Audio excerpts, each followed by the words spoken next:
Good afternoon, everyone, and welcome to the pod staff. Here with me today, I have Zach Schaffer. Zach and I know each other because we grew up on the same street together and used to play together as kids. And, we're friends all through high school and middle school and all that good stuff. And keep in touch from time to time. We were both in similar sales jobs, doing staffing and tech sales and recruiting and all that good stuff. So we had a lot to talk about. We've both always been very interested in entrepreneurship. I had a landscaping business back in the day, and we would always bounce ideas off each other when he had an idea or I had an idea. And it's kind of come full circle now because I have this business now, the podcast, and you've got your business, which I want to get into, Easy Media. So you started this business when? We filed for our LLC and everything probably in June 2025, so it's pretty recent. It's about 5-6 months, whatnot. But it's going really well. Awesome. So just tell us about the business model or anything about like your reason for starting this and getting away from the corporate environment, things like that. Yeah. I mean, before I started the business, we were I was working sales job and staffing for like physicians, doctors, stuff like that. Not a bad gig, good base pay, good commissions, all things like that. Just kind of boring. We would show up. You're kind of really feel yourself getting on that hamster wheel. And there's not a lot of compounding that happens in a job like that. So I've always wanted to start my own business and kind of do my own thing, like Michael said. And just kind of started it on the side and wanted something that like my effort could compound on. And my birthday was Monday. I just turned 27, so I feel super old. But like in the grand scheme of things, how long we were working for, like I wanted to start something now that like could really compound and like grow over time. And just, kind of like bet on myself in a sense. Yeah, I saw a quote yesterday. It was like, the fastest way to get where you want to be is to slow down and just do it. Yeah. And I think that really spoke to me. It's ironic, but it kind of spoke to me because it was, we always think, immediate gratification. I want this now. I want this business to blow up right now. And that's just not the case. But in your case, it actually seems like you were able to already get a bunch of clients. I see your social media, Easy Media. We'll talk about that at the end. But want to learn just a little bit about, speaking to the people who have wanted to start a business. There's a lot of people that say, I want to do rental properties, or I want to do a podcast and maybe a media business, and just never really do it because of the daunting tasks or the daunting amount of money that they think it's going to take. And you told me that your startup costs were relatively low. So talk about that a little bit. Yeah, I mean, I would just say, like, obviously do it. Like, I started on the side, and then it got to the point where, I needed to bring someone else on. We can touch on that in a second. But yeah, I mean, whatever, like, business you're trying to get, obviously some have higher startup costs than others. Mine was relatively low just because it's a digital service, which is a great business to start, and one I would obviously recommend because we've had good success out of the gate, and it compounds. So I wanted a business that had low startup costs, I could do from anywhere, and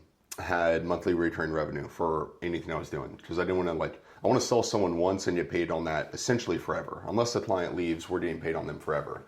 And if we're doing our job, they should never leave. So yeah, I mean, startup costs like LLC and all stuff like that, I mean, that's less than $500. Softwares and stuff like that, we probably pay about $500 a month.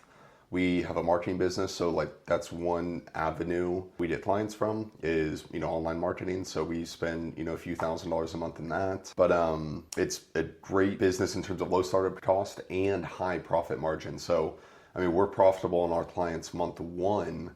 And like I said, they're staying with us hopefully forever. Yeah. I mean, it's a great model. So I really like it. It sounds like it.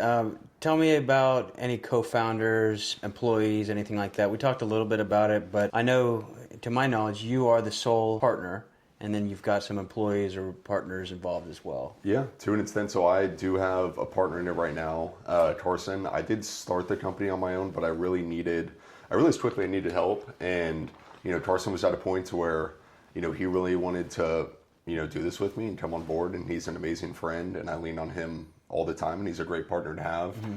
He, neither one of us really had experience in the space, but the one thing that's amazing about Carson and why I'm thankful for him is he is consistent and he's positive. Like, even if stuff's not going good or whatever it is, he is always showing up and he's always positive, which for me really helps like keep me on track. And, just positive, and like having that influence around is always good. But to answer the question, I did start it on my own, brought Carson in shortly after. He has 20% of the company as of right now. And, hoping to, move in a way that, I can give him more, because it's, one of my goals to, us be really successful together. And we can do that at this model, but obviously want to grow that. And then, we have a cold caller. Her name is Judy. She's amazing. And then we also have a video editor, which was probably one of the best hires I made, because video editing and just doing all that sort of stuff takes a lot of time. So it's really nice to have that. Yeah, I'm blessed enough to have a girlfriend that is really good at video editing. So that is, I mean, video it takes forever, but it can make in our industry, like running ads, like you want your ads to look good. That's, for my company, you don't want anyone to waste money, so you need good ads. So a good video editor, for either one is crucial. Yeah, absolutely. So it's 3 people. You've got a cold caller, you've got a partner, and then there's you. Video editor too. Video editor, 4 people. So the cold caller, tell us about that, because I know we talked about her being in another country, and how'd you get connected with her, things like that. So if you're starting any sort of business, or you could like outsource current tasks at like your current job, for a very cheap cost, I'd recommend it. So I use a site called onlinejobs.ph.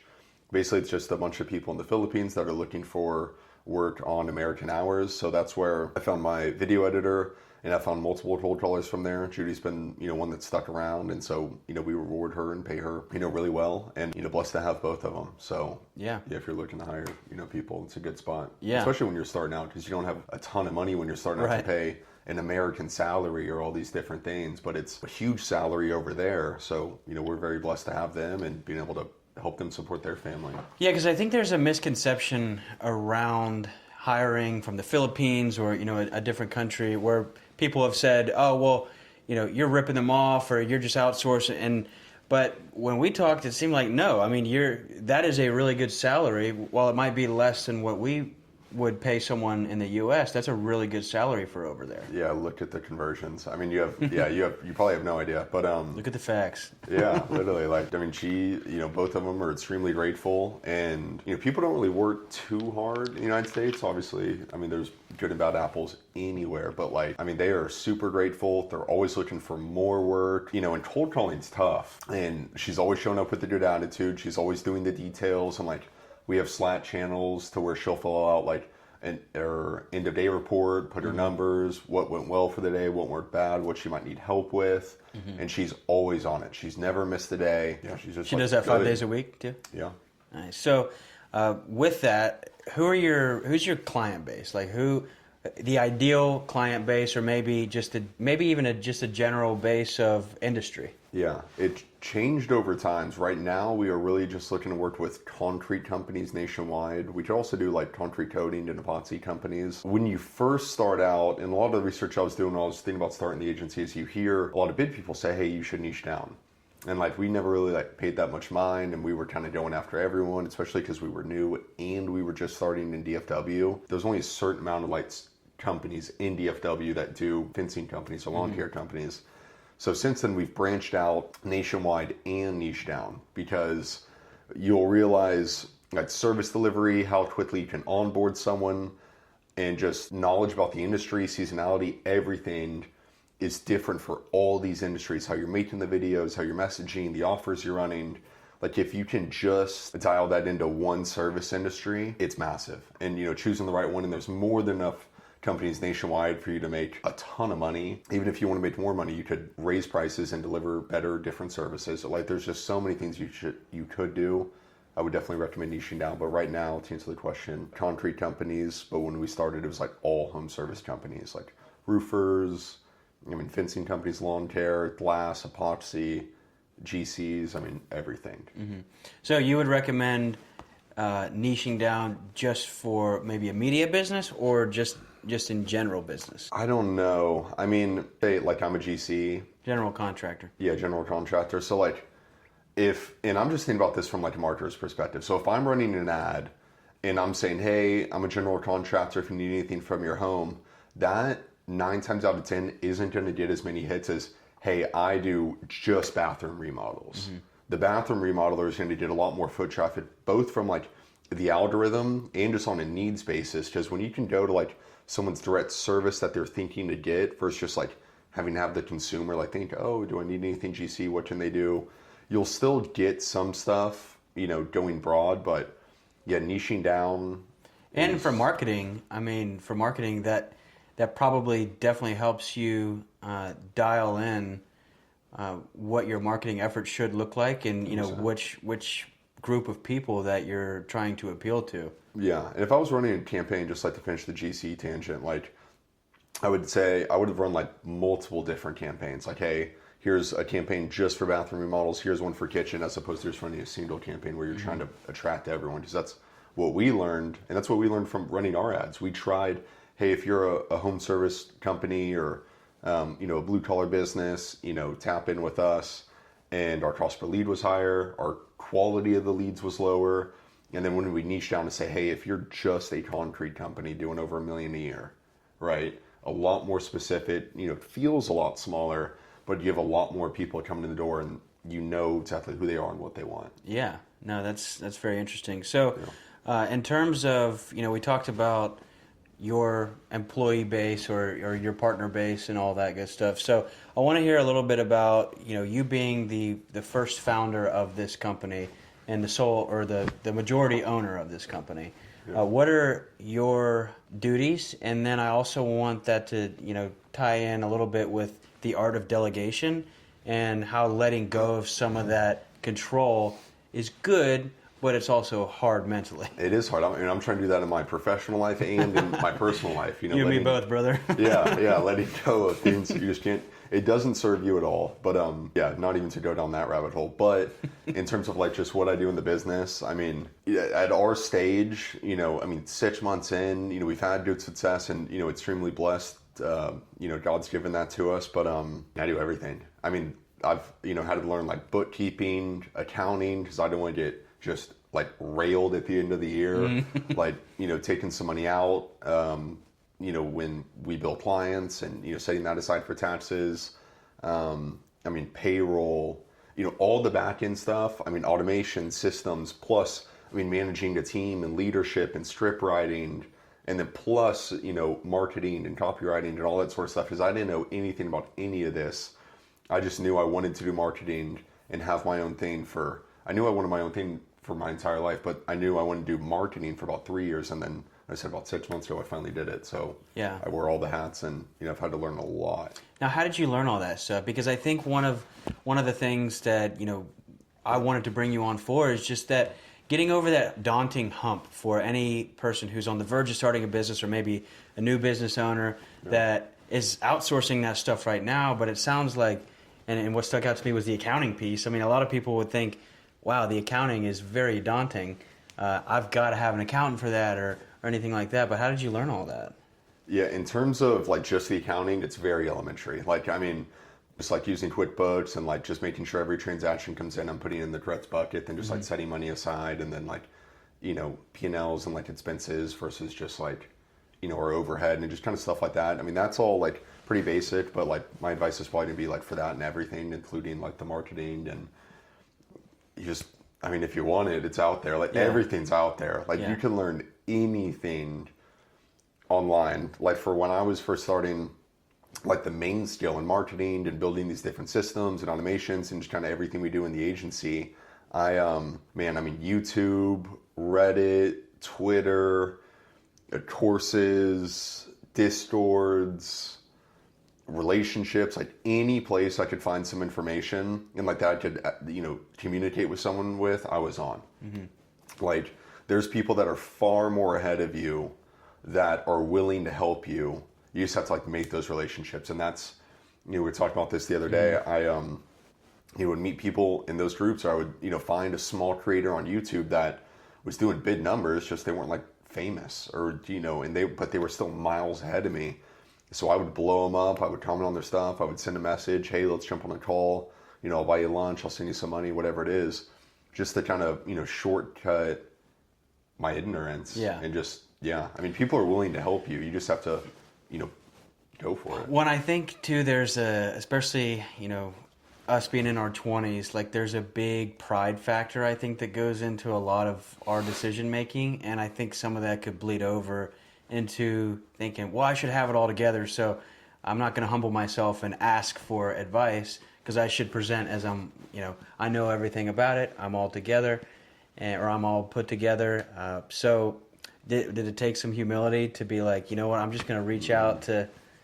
Not at all, no. Really? I mean, there was no one like that I like feared or something that like I had to reach out to, Yeah. like dad help me or something. You know what I mean? There was nothing like that. So I mean, what you're saying is it's natural humility that you've kind of already had while starting this. possibly. I mean, yeah, it's like there's that thing, and I'm not the wisest person, but like you could look like a fool for a moment, or you could look like a fool for a lifetime. Mm-hmm. Like, you know, I'd want to do this forever, and it's like, oh, I'm getting later in life, I'm advancing in my career, I'm doing all this, but like, you know, I know when I'm 32, you know, that sounds so far and so old. You know I wish I would have done this now. And like when I was thinking about starting, I wish I would have done it 3 years. You're always gonna, I mean, it wasn't really like a ton that I like. Yeah. I mean, I was just out there asking, learning, everything.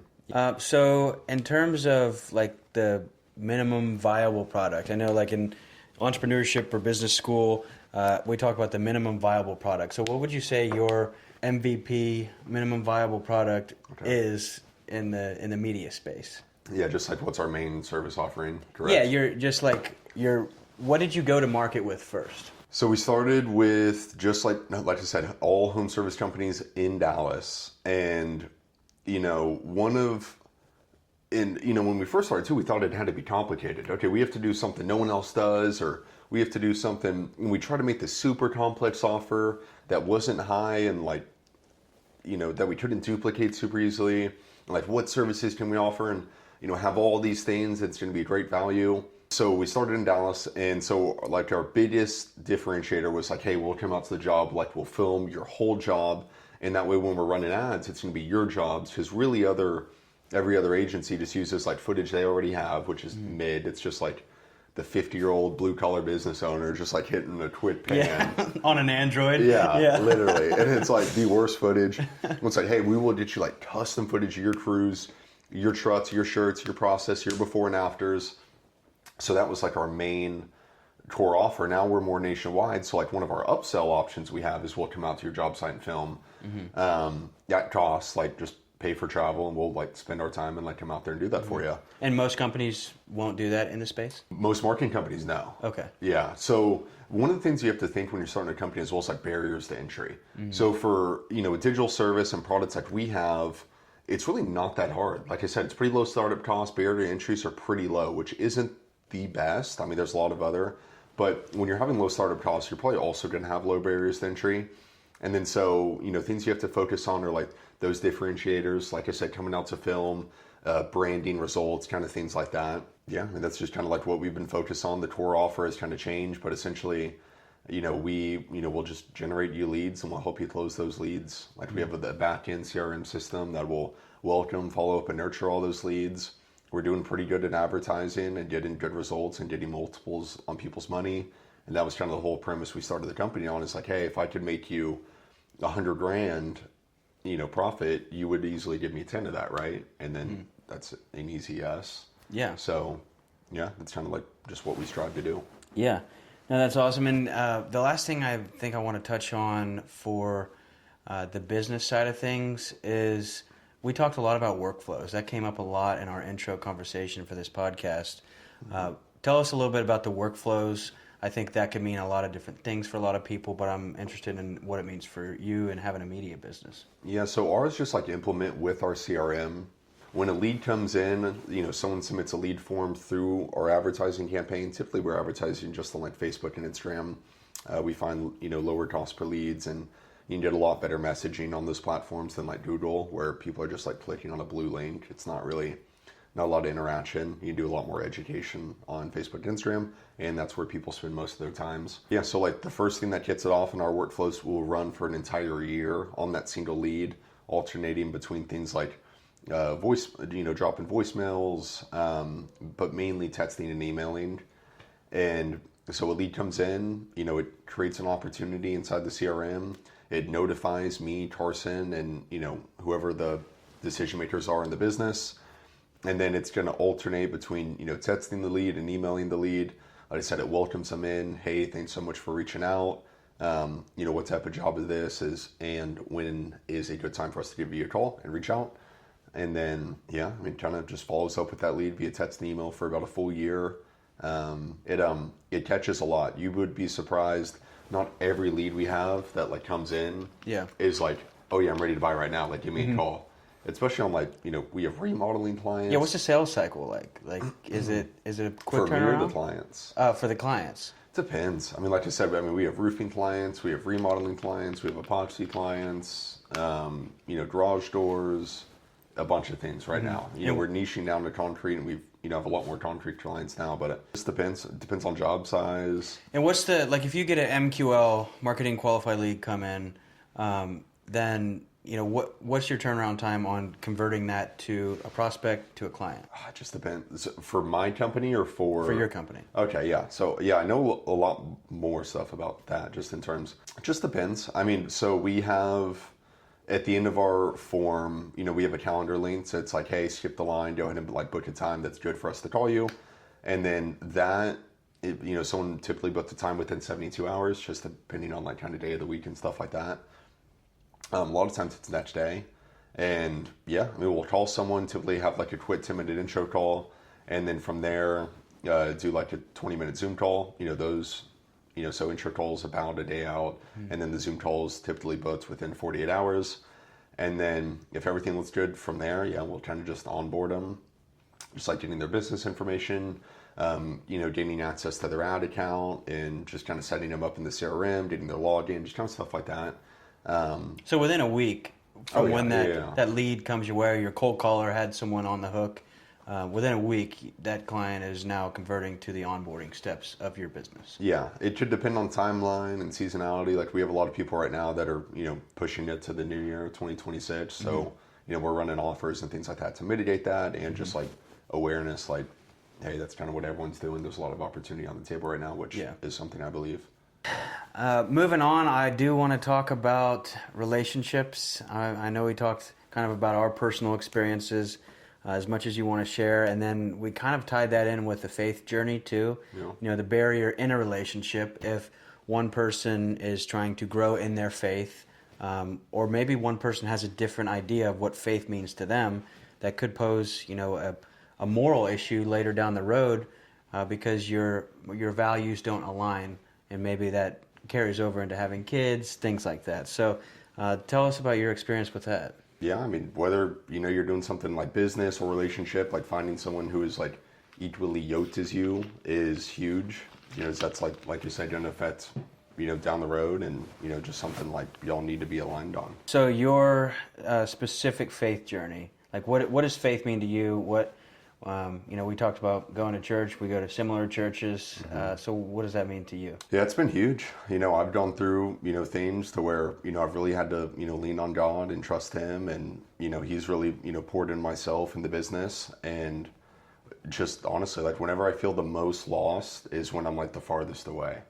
So it's like, and, I've been getting better at, thanking Him at all seasons of my life and really reflecting on like gratitude. Cause like, truthfully, like I have an amazing life. Like I have a great family, like I have great parents, I have great friends that I've known for like my whole life.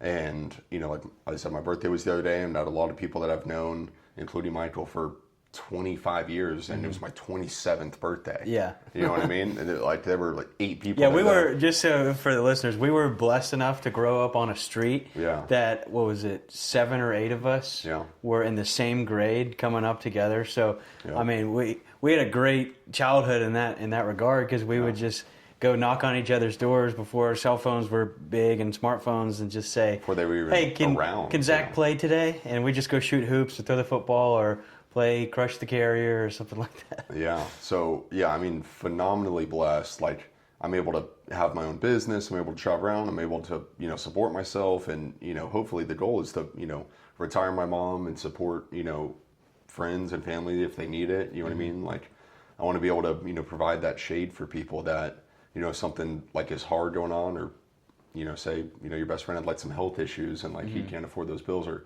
just like whatever it is, be able to provide that. And that's something that's important for me, and, want to do for myself first and foremost, but then also family and those around me. But Jesus is huge. You have to have faith. You don't do like any of this on your own. Having, partners, both, friendships and business and relationships, like you need someone who, has that as well and like supports you and, just does all those things. That's absolutely massive. Yeah, and I think it's interesting that you talking about your reason for wanting your business to, or part of the reason for you wanting it to blow up and be wildly successful is not, you hear a lot of people that are like, I want a Ferrari, and I'm sure, all those Yeah, I things. wouldn't mind one. Yeah, But you wouldn't mind one, but it's not often you hear someone say, I want to be wildly successful financially in business, to help people, especially giving money away for people who need it. That's not overly common, especially with people who make more and more money as time goes on. Yeah, I mean, life's always going to throw problems at you, and I'd way rather have money and problems than, or obviously, like, you know what I'm saying? But, like, if it's, like, something where money's required, you know what I mean? Like, you need a surgery or something, be able to have money for that surgery is going to relieve a lot of stuff. Mm-hmm. But, now, were you always strong in your faith? We never really talked about it growing up. I know we both probably always had, some level of faith. I grew up in the church and stuff like that, but I think it was interesting for us both to have brought that up whenever we had our intro call for this, and it's just not really something you and I had discussed before. I think anxiety for me bubbles up whenever I'm far away from God, and I've been far away from God multiple times, more times than I would like to admit, but I think I've had a recent experience as well with the relationship piece of it, where God just shed His wonderful light in my life. I had a relationship before. It was a good relationship. We were good friends and all that good stuff, but there was that value barrier. Yeah. So decided to call it quits and just go our separate ways. And that lonely period. I think we talked a little bit about that too. That lonely period where you have to trust God. It's kind of like God's way of bringing you back to Him to say, hey, you're lonely now. This is the time when I'm going to shed the light and the love and the grace that we were designed to experience in His presence.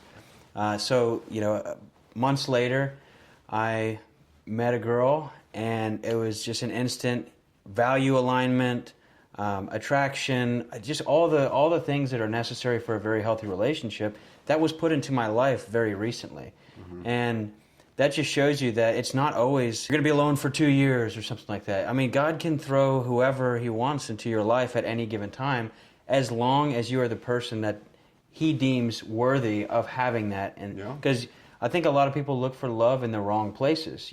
People think that if they stay at the bar till 2 a.m, maybe they'll find their wife. But they say they want someone with Christian values and a long laundry list of items that they don't currently practice themselves. My thing is, I just really try to focus on becoming the best version of myself I can be. And I think God has a plan for your life, like I was saying. And I think the best plan and the way you're going to get the most fruit out of life is becoming the best version of you can be. Because if His plan is up here, but you're operating down here, you might never reach that. Right. And He's got, your life can be so blessed and so different and just amazing, but it's your responsibility to be able to live up to that so you can, catch those blessings, essentially. Yeah, no, that's very true. And I kind of want to bring it all back together on the business side and the faith journey and all that, because I think it's a lot of people struggle. I know I struggle sometimes, wanting a healthy amount of pay in my life. I want money. I want nicer things, but balancing that with also faith. And some people, there's pastors and, just people with opinions on having too much is not godly. But I personally am kind of the belief that as long as your heart is in the right place, blessings are okay to accept. What's your take on that? Yeah, absolutely. Yeah, I mean, if you're a good moral person and you're, if I'm helping a lot of, just like in my scenario, if I'm just helping a lot of people, make a lot of money, then I start making some money because of that or whatever it is. Yeah, it's totally fine.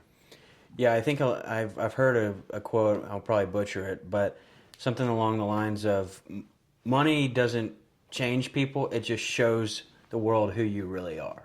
Because if you're a really good person and you have money, you're going to bless people with it, you're going to do nice things for people, and it all comes full circle. But the people who are greedy and selfish, it's going to be tougher for them to be a good steward in the world, especially a steward for God as well. Yeah, and I want to give money back to the church and, like I said, support people. And yeah, I mean, just make sure everyone around me is shaded. What do you think about tithing? You just like giving money back to the church? Yeah. I mean, I hear a lot of different things. Some people say give 10% of your pre-tax income. People say give what you can.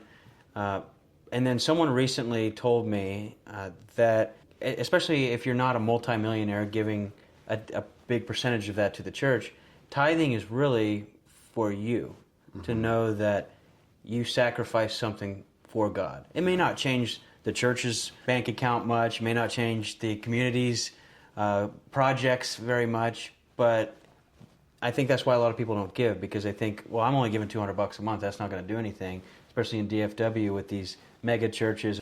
Would you agree with that? I feel like, yeah, I mean, you should give, and I feel like you should be generous with your giving, and then like only you like know what that is. But I mean, there's a lot of different ways, and everyone like has their own practices and like different relationships with money. So I want to talk about your next steps. I know you have a big move coming up, and then I also want you to, let people know how maybe someone watching has a project they need done or needs a media company, something like that. Like, how do they get in touch with you? And then we'll talk about your next steps at the end. Yeah, I mean, if you just want to, www.easymediaresults, easy as an elephant zebra, .com or the Easy Media on Instagram, just send me a message. Or, if you're a concrete company and you're looking to, actually scale up your business and stop relying on word of mouth, because that's what most of them do, and that's what we're really trying to mitigate against. Because people and their like exact customers are spending their time on Facebook, a couple hours a day. So, we would really want to make something for them to put in front of those customers that are already looking for their services.